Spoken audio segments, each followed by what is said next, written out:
En los Estados Unidos, esta es la pena máxima por un delito. Van a escuchar la grabación de una ejecución real que tuvo lugar en el Departamento Correccional de Georgia. The execution team is now in the process of escorting the condemned into the execution chamber. Nuestro sistema ejecuta a los condenados inspirado por un sentido de justicia y represalia. One of the execution team members is now in the process of securing the backstrap. The execution team members are now in the execution chamber. Pero, ¿y si no se trata de justicia? ¿Y si se trata solo de un resultado debido a que se cometió un error o a que alguien del sistema judicial no hizo bien su trabajo? The execution is now in progress. ¿Qué ocurre entonces? Death did occur in 12/24, this date.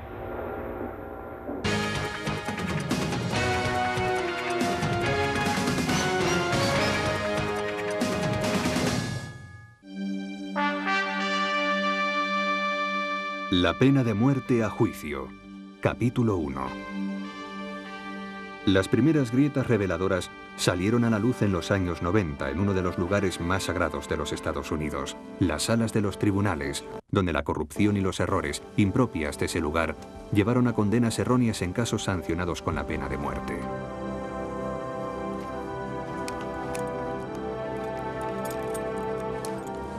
Según una reciente y concienzuda investigación de nuestro sistema judicial, 2 de cada 3 personas de las 6.000 condenadas a muerte no tuvieron un juicio justo.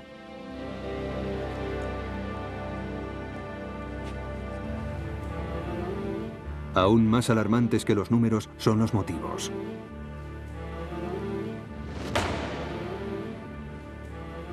Abogados defensores incompetentes, no cualificados o desinteresados, que no prestaron a sus clientes una representación adecuada. Fiscales excesivamente celosos, tan deseosos de ganar la batalla contra el crimen y obtener la reelección que escondieron pruebas de la inocencia de los procesados. Jueces parciales. Jurados no debidamente aleccionados acerca de lo que la ley les permitía hacer. O policías que hacían que los crímenes señalaran a los sospechosos, especialmente cuando estos eran afroamericanos. El sistema está tan lleno de problemas que ha llevado a las magistradas del Tribunal Supremo, Sandra Day O'Connor y Ruth Ginsburg, que raramente hablan en público, a expresar abiertamente su preocupación, y al Colegio de Abogados de los Estados Unidos a pedir una moratoria de las ejecuciones. En estos 2 programas vamos a investigar la pena de muerte en los Estados Unidos a través de 4 casos que son un ejemplo de lo que ocurre cuando el sistema no funciona.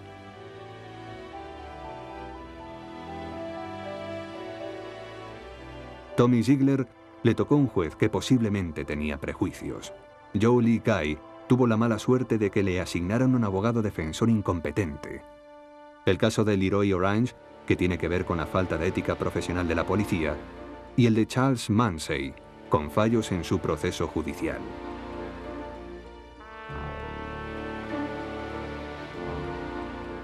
Estados Unidos es uno de los pocos países desarrollados que utiliza la pena de muerte. Todos los países europeos la han abolido. De hecho, la mitad de los países del mundo no la aplican. De los países que siguen aplicándola, China es el que más ejecuciones realiza al año, seguido por Irak, Irán, Arabia Saudí y los Estados Unidos. Los Estados Unidos son también uno de los únicos 6 países que condenan a muerte a menores de edad. Los otros son Pakistán, Irán, Nigeria, Arabia Saudí y Yemen. La Comisión de Derechos Humanos de las Naciones Unidas ha instado a los Estados Unidos a que cambien su postura respecto a la pena capital. Creen que una nación, para aplicar la pena de muerte, tendría que ser perfecta y los seres humanos son imperfectos. La expresidenta del Colegio de Abogados de los Estados Unidos, Martha Barnett, ha sido testigo de la reacción mundial ante los Estados Unidos respecto a este asunto. Los ojos del mundo están puestos sobre los Estados Unidos respecto a esta cuestión. Y pienso que la historia juzgará a los Estados Unidos de América por nuestra forma de manejar esta cuestión. Los descubrimientos de un estudio realizado por la Facultad de Derecho de Columbia apoyan los temores de las Naciones Unidas. El doctor James Lipman y un equipo de la facultad estudiaron todos los veredictos de pena de muerte de un periodo de 23 años y publicaron un informe que revelaba unos errores garrafales que no podían ser ignorados. Al seguir esos casos de principio a fin y ver lo que había ocurrido cuando finalmente fueron revisados, descubrimos que el 68% de todos los veredictos de pena capital impuestos en los Estados Unidos entre 1973 y 1995 fueron anulados a causa de graves errores revocables. El 68%. En términos médicos, eso significaría que las 2/3 partes de los pacientes habrían sido diagnosticados erróneamente. El grueso de los errores fue causado por abogados defensores incompetentes, seguidos por los fiscales, la policía y los jueces. Desglosado por estados, el estudio mostraba que algunos estados tenían mayores índices de error que otros, como Mississippi y Wyoming. Florida tiene un 73%, y de ahí es nuestro primer caso. Caso número 1. Tommy Ziegler. Prejuicio judicial.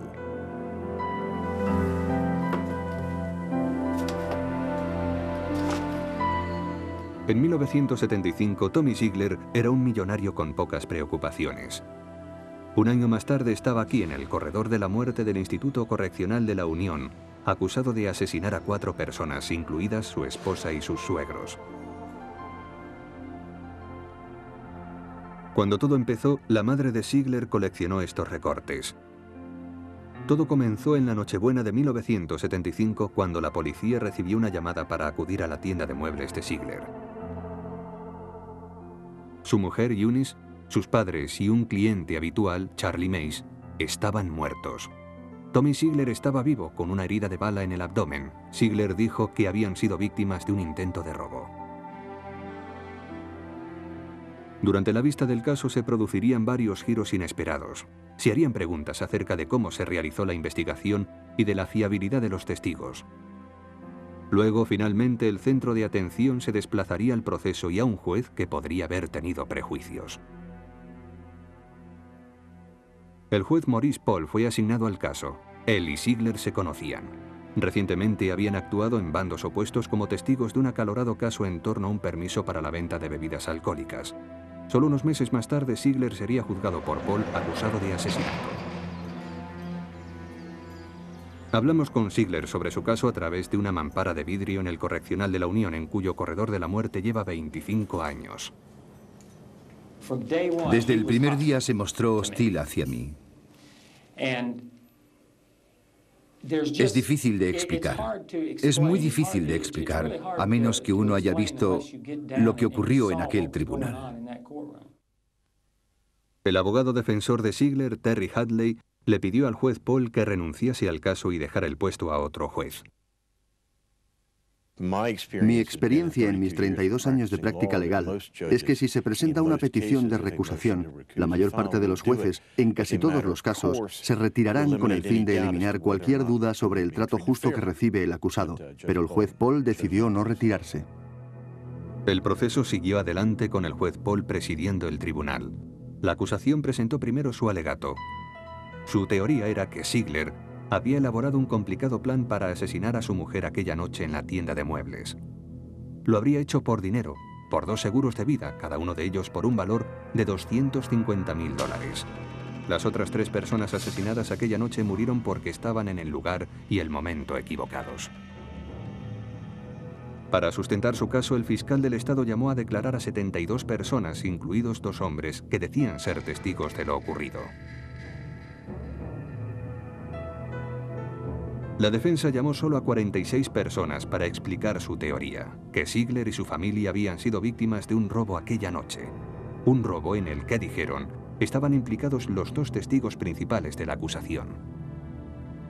Fue un caso difícil para el jurado, que demostró lo incómodos que pueden sentirse sus miembros ante las cuestiones legales y con qué facilidad pueden ser intimidados por los funcionarios de los tribunales, incluso en un caso de pena de muerte.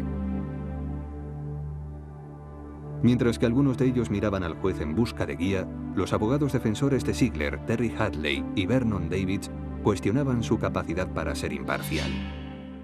Sinceramente pienso que demostró tener prejuicios a lo largo del proceso. He trabajado en muchos casos y jamás he tenido uno como este de un mes de duración en el que todas las objeciones de la defensa sean desestimadas y todas las objeciones de la acusación sean aceptadas. No suele ocurrir, pero en este caso no nos aceptaron ni una sola objeción. Fue como una emboscada. No tuvo un juicio justo. 4 semanas después de comenzar el juicio, el jurado fue enviado a la sala de deliberaciones. Al principio estaban empatados, pero a medida que transcurrieron los días, una mujer, Irma Brickell, se convirtió en un bastión que defendía la inocencia de Ziegler. Estábamos cerca del 4 de julio y un hombre joven del jurado, que estaba ansioso por salir de allí, la presionaba de una forma totalmente fuera de lugar, jugando con una pistola por detrás de ella mientras trataba de hacer preguntas, cuando ya estaba terriblemente traumatizada, lo que complicó aún más las cosas. Más adelante, los abogados de Ziegler se enteraron de que el juez Paul intercedió para que a Irma Brickell le dieran una receta de Valium para que pudiera seguir adelante. Fue inadecuado. Tendríamos que haber sido informados y se debería haber hecho algo. Se quejó de que uno de los miembros del jurado jugaba con una pistola, porque el jurado tiene todas las pruebas en la sala de deliberaciones para examinarlas mientras toma su decisión. 3 días después de entrar en la sala de deliberaciones, el jurado tenía un veredicto. Habían visto muchas pruebas, pero no todos estaban seguros. Decidieron que la única respuesta era condenar a Ziegler a cadena perpetua. Sientes el peso del mundo sobre tus hombros. Si recomendábamos la cadena perpetua, entonces, en caso de que se hubiera producido algún error, existiría la posibilidad de rectificar frente a lo irreversible de la pena de muerte. Pero el juez Paul hizo algo que el jurado no esperaba. Algo que solo es legal en unos pocos estados, como Florida. Cambió su veredicto. En este caso, que fue muy raro, el juez rechazó la recomendación del jurado y condenó a muerte al acusado. Después del veredicto, Irma Brickell, la miembro del jurado que había defendido a Ziegler, pidió ser escuchada otra vez, pero ahora en la corte. Dijo: sigo pensando que es inocente. Mis razones no parecen tener importancia. El caso sigue obsesionando a los abogados defensores de Ziegler. Estuve al lado de un cliente al que además consideraba un amigo y en cuya inocencia creía y sigo creyendo. Vi cómo fue condenado a muerte después de haberle defendido. Aquel fue mi último caso criminal. Devolví a mis clientes sus archivos. Cerré mi bufete y no practiqué la ley durante 4 años, aparte de zanjar los casos pendientes. Solo el juez Paul puede saber con seguridad si tenía prejuicios contra Tommy Ziegler. Rechazó nuestra propuesta de ser entrevistado. Después de aquel proceso se ha integrado en la Judicatura Federal de Florida. La pregunta permanente respecto a este caso es ¿por qué el juez no aceptó la recusación para evitar cualquier cuestionamiento de su conducta? En caso de haber existido un miembro potencial del jurado que hubiera conocido al acusado en algún litigio anterior, no existe la menor duda de que habría sido rechazado. Y las cuestionables acciones del juez Paul en este caso no acabaron ahí. En su último acto oficial impuso una orden que prohibía permanentemente a los abogados defensores hablar a los miembros del jurado. ¿Por qué? A pesar de todo, Tommy Ziegler no perdió la esperanza. A continuación veremos cómo los abogados de Ziegler pidieron al fiscal del estado que permitiera que la ciencia determinase si era un asesino. Caso número 1. Tommy Ziegler. Prejuicio judicial. Tommy Ziegler lleva ya 25 años en el corredor de la muerte. Fue acusado de asesinar a su mujer, a sus suegros y a un cliente habitual de su tienda de muebles la Nochebuena de 1975. Él y su abogado defensor, Terry Hadley, Recordaron los días inmediatamente anteriores al proceso cuando, según cuentan, el fiscal del Estado le ofreció a Ziegler un acuerdo si admitía su culpabilidad. El trato era que si se declaraba culpable de asesinato en primer grado, le garantizaban que no sería condenado a muerte. Según las leyes imperantes en aquella época, habría podido salir en libertad condicional en junio de este año. Ahora mismo estaría en libertad. Pero Ziegler se negó. Si para poder salir de aquí ahora mismo e irme a casa, tengo que decir que soy culpable, mejor que lo olviden. Porque yo no he hecho nada y prefiero morir antes de declararme culpable de algo que no he hecho. En 1991, John Pope, de la firma Hogan y Harrison de Nueva York, se convirtió en abogado de la apelación de Ziegler. Es el tipo de persona que quiere que se hagan las cosas bien. Ha sido víctima de una injusticia tremenda. Y está muy claro en las actas y en los procedimientos posteriores al juicio que ha sido tratado injustamente por el sistema y que declara que es un hombre condenado erróneamente.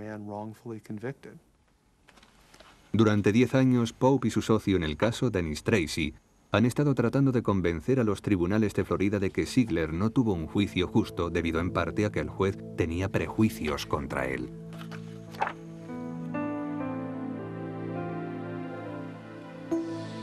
Aunque las apelaciones de Ziegler han sido rechazadas, tiene una última esperanza. Sus abogados han solicitado al fiscal del Estado que permita hacer la prueba del ADN a algunas de las prendas del lugar del crimen, porque esas pruebas no se le pudieron hacer a Ziegler cuando le condenaron en 1976. Sería fácil y es una forma muy prometedora de aclarar los hechos. Mi suegro murió apaleado. Si su sangre apareciese sobre mis ropas, yo no podría ser inocente. 10 de las 92 personas que han sido liberadas del corredor de la muerte en todos los Estados Unidos quedaron en libertad gracias a las pruebas del ADN.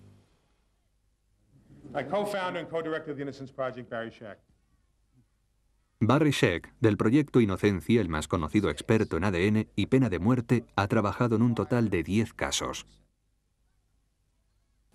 Creo que la gente todavía sigue muy asustada con las pruebas del ADN posteriores a las condenas, porque la verdad es que ha sacado a relucir casos de corrupción y de mala conducta profesional. Y lo sorprendente es que en 4 o 5 casos de cada 10, la persona que pide hacerse las pruebas es inocente. Es un número extraordinario cuando se considera que han perdido sus apelaciones y sus recursos. Dudley Sharp, un defensor de la pena de muerte del grupo Justicia para Todos, está de acuerdo en que se deben permitir las pruebas del ADN, aunque no para todo el mundo.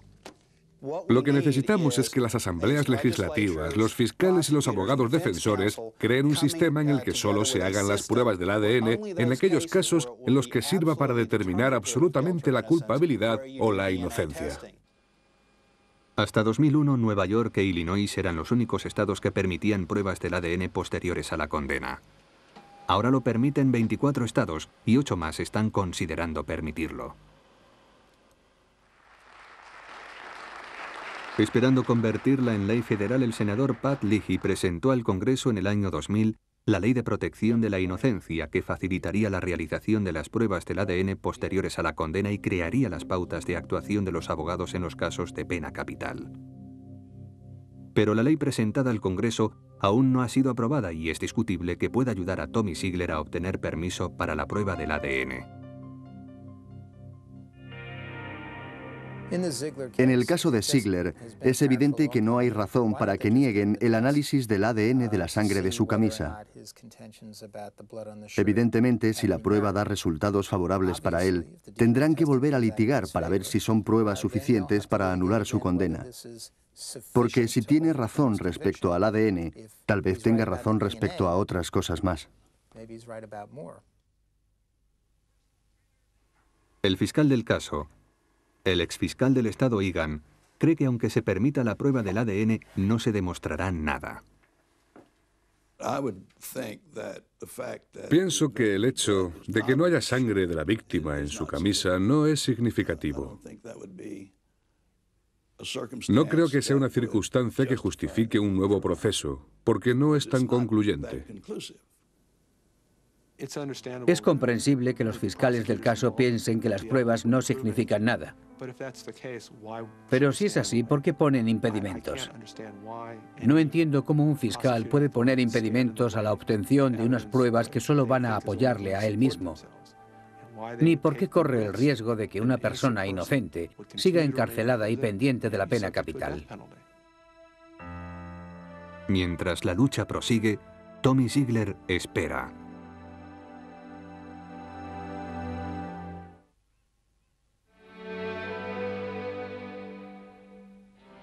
Las leyes que gobiernan el sistema judicial de los Estados Unidos fueron instauradas por los padres de la nación en la Declaración de Derechos, que garantizaban muchas cosas justas, entre ellas un juicio rápido, un jurado imparcial y, lo que es tal vez lo más importante, la asistencia de un abogado defensor.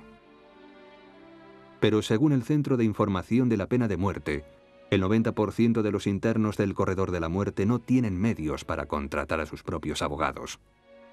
Hasta 1995 el gobierno federal tenía unos centros repartidos por todo el país donde los acusados indigentes podían obtener una representación legal experta.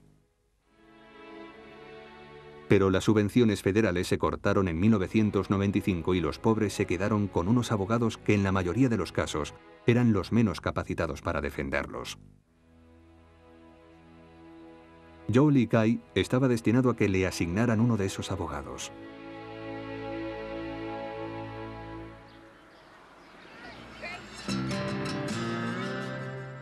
Era pobre y poco despierto.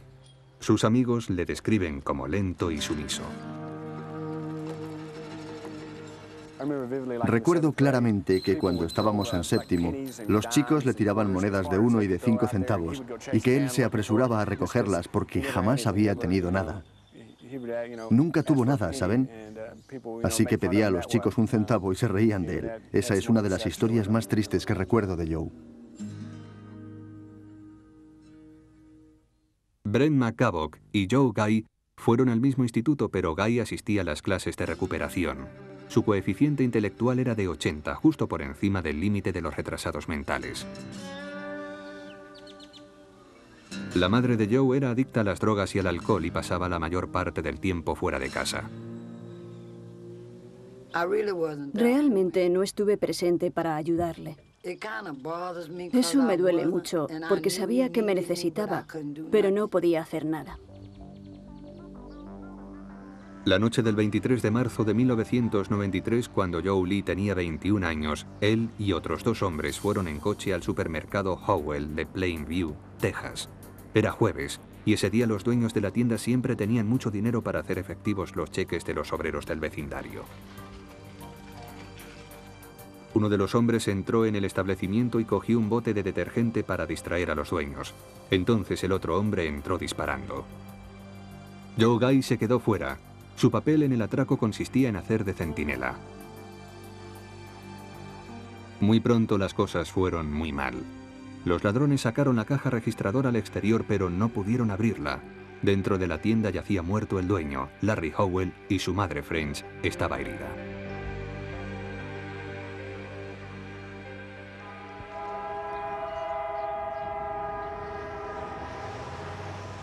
Los arrestos se produjeron a los pocos días.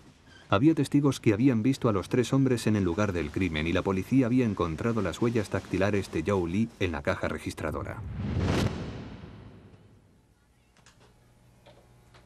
Joe Lee era el único de los 3 que tenía antecedentes. Había sido arrestado 10 veces, sobre todo por delitos no violentos. Pero el fiscal del distrito, Torrey McEachern, decidió solicitar la pena de muerte. No fue un delito decidido en el último momento, sino planeado. Habían vigilado el lugar durante un periodo de tiempo prolongado. Habían elegido un lugar específico para aparcar el coche. Habían fijado la hora. Todo estaba preparado. Joe Lee no podía pagar a un abogado, así que los tribunales de Texas le asignaron uno. Los estudios han descubierto que los abogados asignados por los tribunales en los